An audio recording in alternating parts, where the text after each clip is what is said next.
On November 13, 2022, the quiet college town of Moscow, Idaho, woke up to a nightmare it had never seen before. 4 University of Idaho students, Kaylee Goncalves, Madison Mogen, Xana Kernodle, and Ethan Chapin, failed to respond to phone calls that morning. At first, nothing seemed strange. This was a campus town. Parties ran late. Students slept in. But by noon, everything changed. A 911 call came from a house on 1122 King Road. The caller reported an unconscious person. What first responders found inside wasn't confusion or fainting. It was one of the most shocking crime scenes in modern U.S. history. The 3-story off-campus home, known for parties, roommates, and students constantly coming and going, was now disturbingly silent. 2 of the victims were found on the upper floor, 2 more on the second level. No signs of forced entry, no signs of theft, no clear motive. It was fast, precise, controlled. And the most chilling detail: 2 roommates sleeping on the ground floor survived, unharmed. Once investigators arrived, one thing became terrifyingly clear. Whoever did this knew how to move through a house without being heard. The case would soon go viral, shock the nation, and inaugurate the most intense college town manhunt in decades. Detectives quickly realized the scene at 1122 King Road made no sense. The killer entered a house with 6 people inside, carried out 4 attacks on 2 different floors, yet left no signs of forced entry, no broken locks, no smashed windows. It was as if someone walked straight in and walked straight out. The surviving roommates told police they had gone to sleep early and heard nothing unusual. One roommate said she awoke during the night and thought she heard someone crying upstairs, but assumed it was normal house noise. Another reported hearing a voice say, "It's okay, I'm going to help you," but didn't understand the context at the time. The layout of the house made the mystery even stranger. The killer would have had to climb stairs, pass doorways, move through narrow halls, and enter multiple rooms, all without waking the roommates on the bottom floor. This wasn't chaotic, it wasn't sloppy, it appeared targeted and practiced. By evening, the news exploded across the country. 4 young lives taken. No suspect, no motive, no weapon recovered. A killer somewhere out there, possibly still in town. For the next 48 hours, fear gripped the entire campus. Students locked themselves inside apartments. People slept with lights on. Doors that had never been locked before were suddenly barricaded. Everyone asked the same question: was this random, or were the victims chosen? As detectives pieced together the victims' final hours, a clearer timeline emerged. Kaylee and Madison spent the night at a popular bar in downtown Moscow before stopping at a late-night food truck. They looked happy, joking with friends, unaware that these would be their last recorded moments. Xana and Ethan attended a fraternity party earlier that evening, returning to the house around 1:45 a.m. Both couples ended their nights normally. No signs they sensed danger. No strange interactions caught on camera. Then came a critical detail. Police reviewed hours of surveillance footage from gas stations, bars, homes, and traffic cameras. At approximately 3 a.m., a white Hyundai Elantra was seen circling the neighborhood near 1122 King Road multiple times. Slow, repetitive, almost as if the driver was studying the house or waiting. Detectives released the footage publicly, calling the car a vehicle of interest. They didn't say why, but online investigators immediately took notice. Meanwhile, the autopsy results revealed something chilling. The attacks were carried out with a single, sharp-edged weapon, likely a large military-style knife. No gun. No struggle loud enough to wake neighbors. This wasn't random violence. It was personal, precise, silent. And whoever did it vanished into the night without leaving a trace. As police worked through hundreds of tips, a troubling pattern appeared. Someone had been studying the victim's routines long before that night.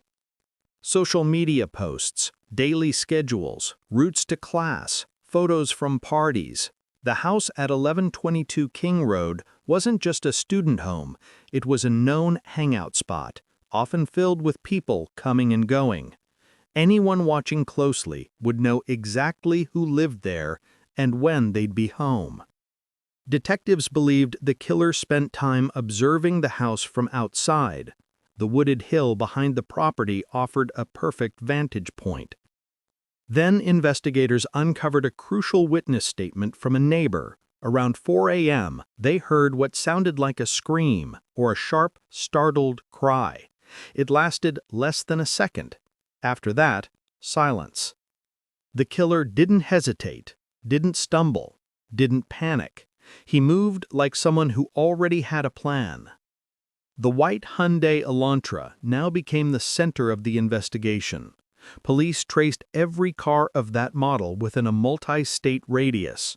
More than 22,000 vehicles matched the description. But one in particular stood out. A white Elantra registered to a 28-year-old criminology PhD student in Washington state, just a short drive from Moscow. Investigators quietly began watching him. And soon they would see something they couldn't ignore. Surveillance teams began monitoring the criminology student quietly. At first, nothing seemed unusual. He went to class, he grocery shopped, he drove around town. But detectives noticed something odd. He often drove at strange hours, sometimes circling neighborhoods for no clear reason. He also made late-night trips with no pattern, no destination, no routine. One night, officers observed him wearing gloves while entering a grocery store. Not winter gloves, latex-type gloves, the same kind crime scene technicians wear. At the same time, forensic labs were analyzing evidence from the King Road home. Although the killer left no fingerprints, a single piece of DNA was found on a knife sheath discovered near one of the beds. It was a tiny sample, but it was enough to create a profile. When detectives compared that DNA to the criminology student's family members using public genealogy databases, the match was considered significant. The case was turning. Officers continued tailing him through late November and December. They watched as he cleaned his car obsessively at unusual hours, scrubbing surfaces again and again. They noted his movements, where he went, who he spoke to, every pattern. And then came the border crossing. He left Washington state and drove across the country to Pennsylvania with his father for the holidays. Detectives followed the entire way. They weren't ready to arrest him yet, but they were getting close. By late December 2022, investigators were watching every move the criminology student made. They needed one final confirmation before making an arrest, a direct DNA match. Without it, the case was too high profile, too sensitive, too scrutinized to risk a mistake. So they waited, patiently, silently. And then the break came. While under surveillance in Pennsylvania, the suspect was seen taking out the trash late at night, not to the curb, but to a neighbor's bin. Officers moved in, quietly collected the discarded items, and sent them to the lab for testing. When the results came back, the room fell silent. The DNA from the trash and the DNA on the knife sheath found at 1122 King Road were a familial match. This was the confirmation investigators needed. Meanwhile, something else caught detectives' attention. Late-night security footage from the suspect's parents' home showed him outside, cleaning his vehicle once again, wiping door handles, wiping seats, wearing gloves. Whatever he was doing, he didn't want anything left behind. On December 30th, 2022, at 1:30 a.m., a tactical team moved in. Officers surrounded the home, breached the door, and arrested the 28-year-old without incident. The nation woke up to breaking news. A suspect had been captured. But the story was far from over. The evidence still had to stand, and the world wanted answers. The arrest sent shockwaves across the country. News outlets everywhere reported the same thing. A criminology PhD student, someone studying criminal behavior, forensic patterns, and how offenders think, was now accused of one of the most disturbing crimes in recent history. But the public wanted to know why investigators believed he was connected. That answer arrived through the affidavit. The document revealed several key findings. First, the suspect's phone had been near the King Road house at least 12 times before the attack, all late at night or early morning. Digital footprints suggested he had been studying the victim's home from afar. Second, on the night of the murders, his phone went dark, turned off during the exact time frame the crime occurred, then turned back on minutes after the killer left. Third, cell tower data placed his device driving south out of Moscow, consistent with the white Elantra captured on surveillance. But the most chilling detail was this. A surviving roommate reported seeing a masked, tall figure dressed in black leaving the house that night. She described him as athletic with bushy eyebrows. It was only a glimpse, but it matched the suspect's appearance. And this was only the beginning of the evidence prosecutors were preparing to present. The courtroom would soon become the center of the nation's attention. As investigators continued building the timeline, technology played a crucial role. Surveillance cameras throughout Moscow and Pullman captured a white Hyundai Elantra traveling a repeated loop near King Road before the murders, then speeding away from the neighborhood around 4:20 a.m. The vehicle's path lined up almost exactly with the route prosecutors say the suspect took that night. Digital forensic teams also retrieved data from the suspect's phone, computer, and cloud accounts. While investigators did not claim a motive, they uncovered searches related to crime scene patterns, forensic procedures, and how law enforcement tracks suspects. Every detail strengthened the belief that the killer had knowledge of criminal investigation techniques. Meanwhile, detectives discovered that just minutes after the attacks, the suspect's phone connected to a cellular network on a rural road miles away from the crime scene, an area with no houses, no businesses, and no reason for him to be there. The timing was startling. Back at 122 King Road, the community struggled with grief and fear. A memorial formed outside the home. Hundreds of candles, flowers, handwritten notes. Students who once walked freely at night now traveled in groups. And while the suspect had been arrested, the town wrestled with a deeper question. How long had someone been watching them without anyone noticing? The next phase, court filings and evidence hearings, would reveal even more chilling details. As news broke of the arrest, the public demanded to know what connected the suspect to 1122 King Road. The affidavit revealed another key detail, a footprint. On the second floor, just outside one of the bedrooms, investigators found a single impression consistent with a Vans-style shoe. The pattern did not match any of the victim's footwear. Meanwhile, digital forensics uncovered that shortly after the murders, the suspect allegedly searched for news coverage of the incident. These searches didn't confirm motive or guilt, but they added weight to the timeline investigators were building. Another important finding came from highway cameras. After leaving the crime scene area, the white Hyundai was seen on multiple traffic cameras traveling back toward Pullman. This digital trail created a nearly uninterrupted sequence of movement. During this time, detectives also interviewed dozens of students, friends, and classmates. Many confirmed the victims had no known conflicts, no threats, no feuds that could explain the violence. The tragedy felt senseless, and that is what terrified the public most. Students at the University of Idaho described sleepless nights and constant fear. Dorms stayed locked, classes thinned out. Some students even withdrew for the semester. And while investigators were confident enough to make an arrest, they still had no clear answer to the question haunting the nation. Why this house? Why these students? As investigators continued examining the digital trail, new information emerged from phone tower data.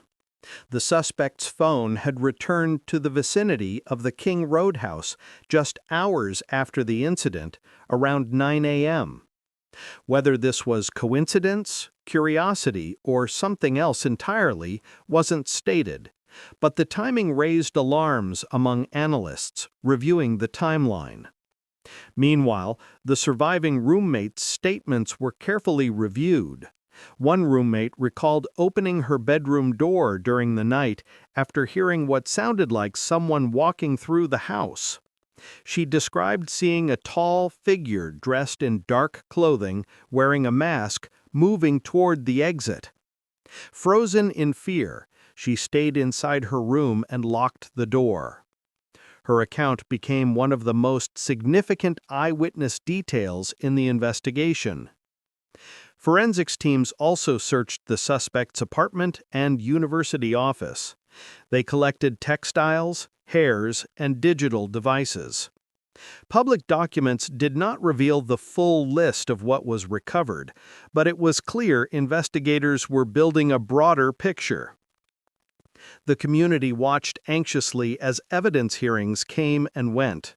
Online discussions exploded. Theories, debates, and misinformation spread rapidly. But official investigators remained silent, releasing only verified facts. One thing was certain: this was not a case that would move quickly. The investigation was massive, and the trial ahead would be one of the most closely followed in recent U.S. history. In early court filings, investigators revealed more evidence collected from the suspect's movements on the night of the incident. One key detail stood out. His phone, which had been turned off during the crucial window, suddenly reactivated while he was driving south of Moscow. The location data placed the device on a rural road with no houses, no businesses, and no known reason for him to be there. Detectives also traced surveillance footage from that same morning, showing the white Hyundai Elantra driving past a gas station and neighborhood cameras, not speeding, not panicking, but moving with unsettling calmness. The steady pattern suggested a planned route rather than random travel. Meanwhile, investigators continued interviewing everyone connected to the victims: friends, roommates, co-workers, classmates. None reported long-term threats or dangerous interactions. The victims were described as social, friendly, and focused on school and relationships. As evidence mounted, the public began questioning how a crime of this scale could happen so quietly in a busy house with two surviving roommates and no calls to police for hours. The answer was devastatingly simple. The killer moved quickly, silently, and with purpose. Court records made it clear. The prosecution planned to rely heavily on digital forensics, timeline reconstruction, and circumstantial patterns. But the defense insisted nothing in the filings proved guilt beyond a reasonable doubt. The stage for a massive courtroom battle had been set. As preparations for trial progressed, investigators continued releasing carefully curated details. One of them was the analysis of vehicle movement patterns the night of the killings. The white Hyundai Elantra was captured on multiple cameras circling the neighborhood near King Road more than a dozen times between 3 and 4 a.m. This wasn't casual driving. It looked like surveillance. Prosecutors noted that the timing aligned almost exactly with the victim's return home. They suggested the killer may have been waiting for the lights to go out, watching for the right moment to enter.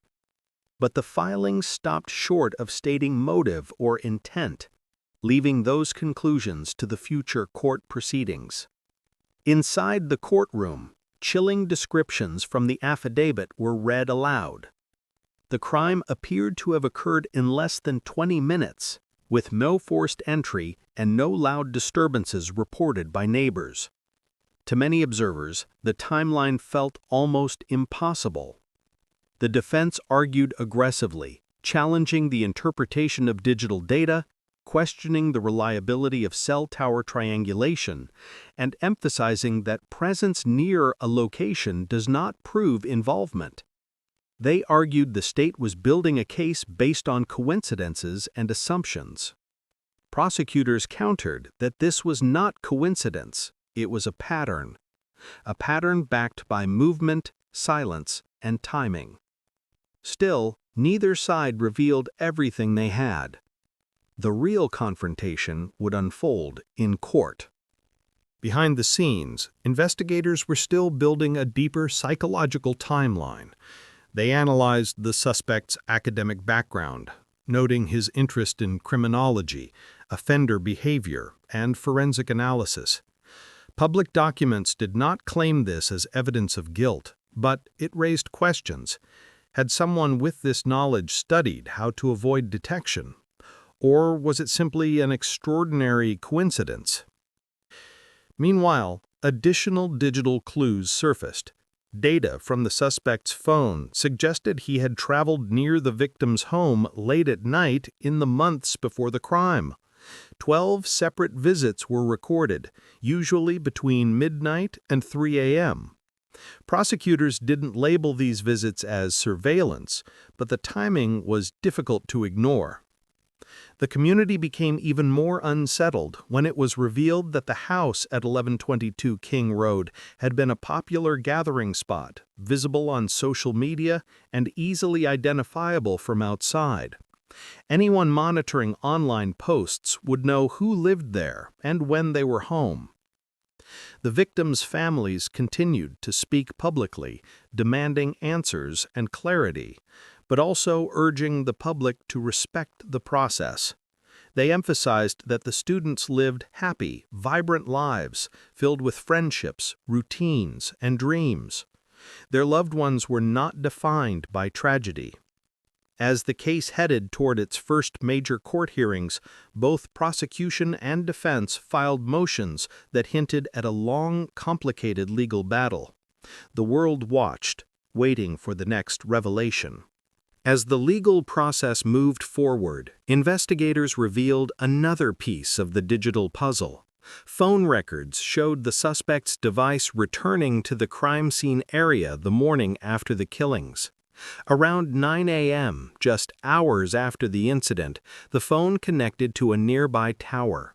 Was this curiosity, a routine drive, something else? Prosecutors didn't claim a motive, but they emphasized the timing was highly significant. Meanwhile, the search warrant returns from the suspect's apartment and office shed light on the items collected. Fibers, possible hair strands, dark clothing, electronic devices, and a small amount of material described as possible blood traces. None of this, on its own, proved guilt, but it showed investigators were meticulously assembling the forensic picture. The defense responded with equal intensity. They argued cell phone tower data can be unreliable, surveillance footage open to interpretation, and genealogy testing complex. They insisted the arrest was premature, rooted in public pressure rather than undeniable proof. Their message was clear: wait for the trial. In Moscow, Idaho, the community struggled with the emotional weight of the case. Students returned to campus with a new sense of vulnerability. Parents demanded increased security.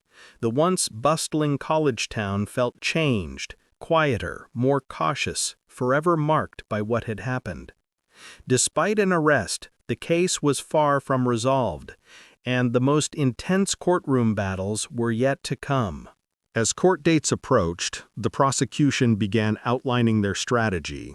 They planned to use three core pillars: digital location data, surveillance video, and the DNA found on the knife sheath. Individually, none of these elements told the full story. But together, prosecutors argued, they formed a pattern impossible to ignore. The defense countered immediately.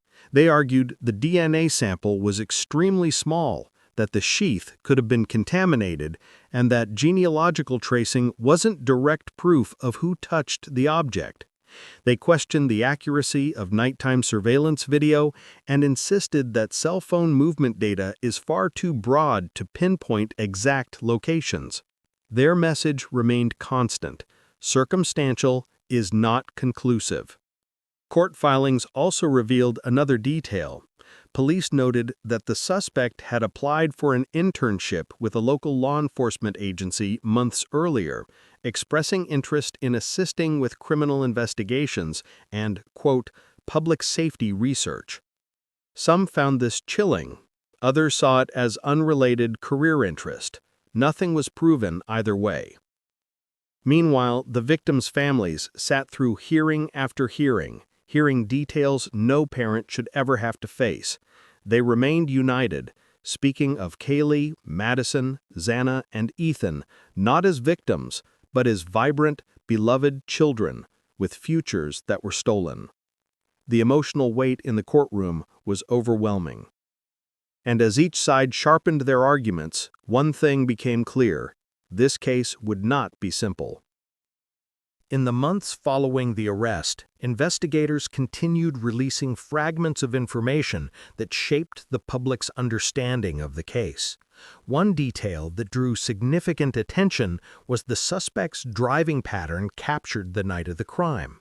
Surveillance cameras showed the white Hyundai making a series of passes through the neighborhood, slowing near the King Road house, then looping around again. To prosecutors, this suggested premeditation.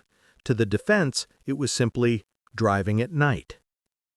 During evidence hearings, prosecutors also revealed that the knife sheath found next to one of the victims bore a single male DNA profile on the snap button.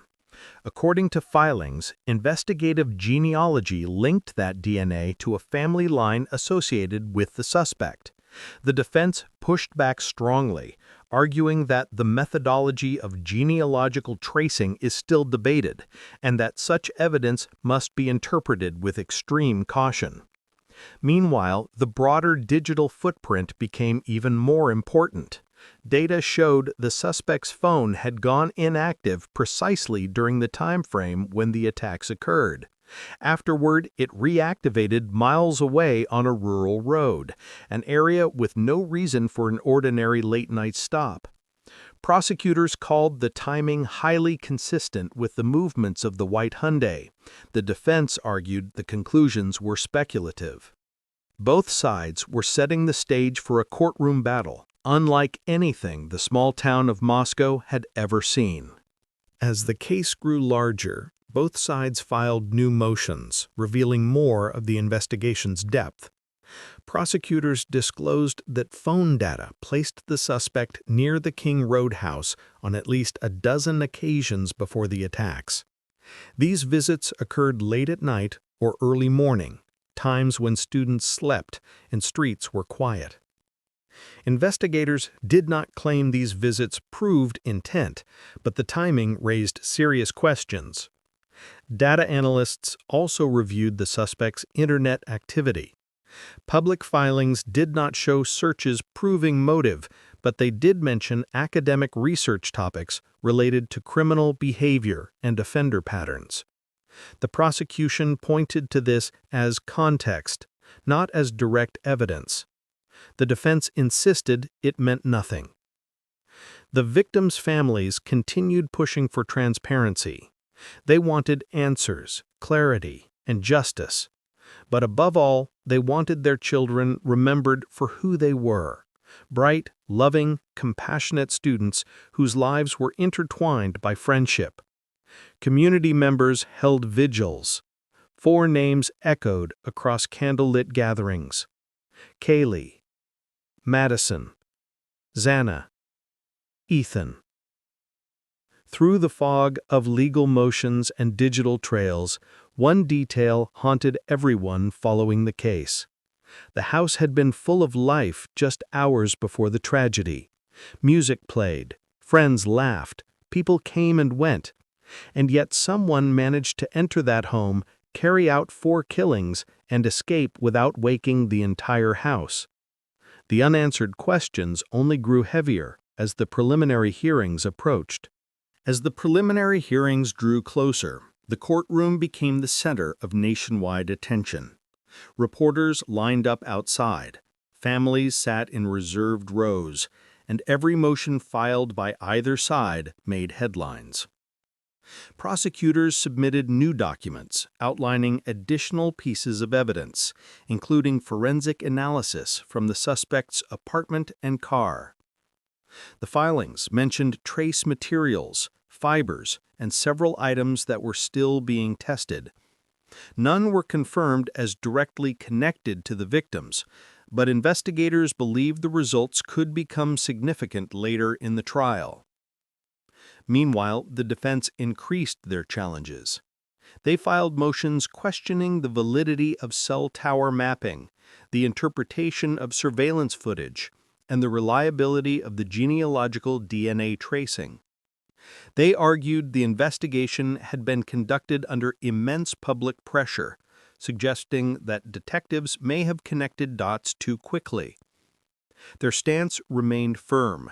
There was no direct evidence placing the suspect inside the house. The families of the victims continued attending every hearing, often seen supporting each other. Their presence was a stark reminder of the human weight behind each legal argument. Kaylee's parents spoke openly, calling the process painful but necessary. Ethan's siblings described his brother as joyful and protective. Xana and Madison's families echoed similar memories, a mixture of heartbreak and determination. As legal strategies intensified, the public waited for the next major hearing, the moment when both sides would reveal more of their case, and when the narrative would shift once again. When the next set of court documents was unsealed, they revealed another layer of the investigation. Detectives had quietly gathered hundreds of hours of surveillance video from both Pullman and Moscow. Some cameras captured the white Hyundai traveling at unusual times of night. Others recorded the vehicle returning to the suspect's apartment complex shortly after the crime occurred. The footage didn't show a face, it didn't show a weapon, but it showed movement, steady, deliberate movement, that prosecutors argued aligned with their timeline. In another filing, investigators stated that a forensic team recovered possible dark stains inside the suspect's apartment. They did not confirm what the stains were. They did not claim they were connected to the victims, but the samples were logged, preserved, and sent for analysis. The defense responded swiftly, calling the filings misleading and lacking context. They insisted that none of the evidence proved guilt, and emphasized that circumstantial patterns should never replace factual proof. Meanwhile, the community of Moscow continued to heal in slow, painful steps. Students returned to class, but fear lingered in subtle ways: earlier curfews, locked doors, quiet streets. Memorials remained on campus lawns for months, a constant reminder of 4 lives forever changed. As the hearing date approached, Both prosecution and defense prepared for the moment when their versions of the story would finally collide in open court. Everything had been leading to this. When the courtroom doors finally opened for the next major hearing, every seat was filled. Families, reporters, students, and legal observers all watched as prosecutors and defense teams laid out the framework of a trial that could last months, even years.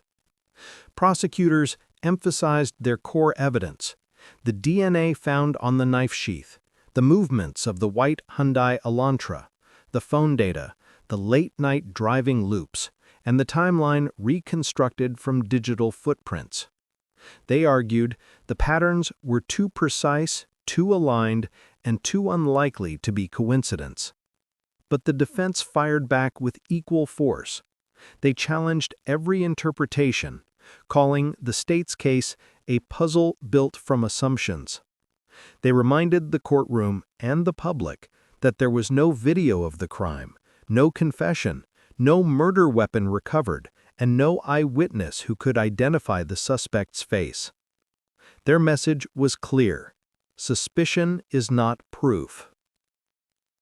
Outside the courthouse, the families of Kaylee, Madison, Xana, and Ethan held each other close. They spoke of love, memory, and resilience, reminding the world that this case is not just evidence and timelines, but 4 bright lives taken far too soon. As the trial continues, one truth remains: the nation is still watching, still waiting, still searching for answers. Justice in the Idaho Murders case has not yet been written, and its final chapter is still unfolding.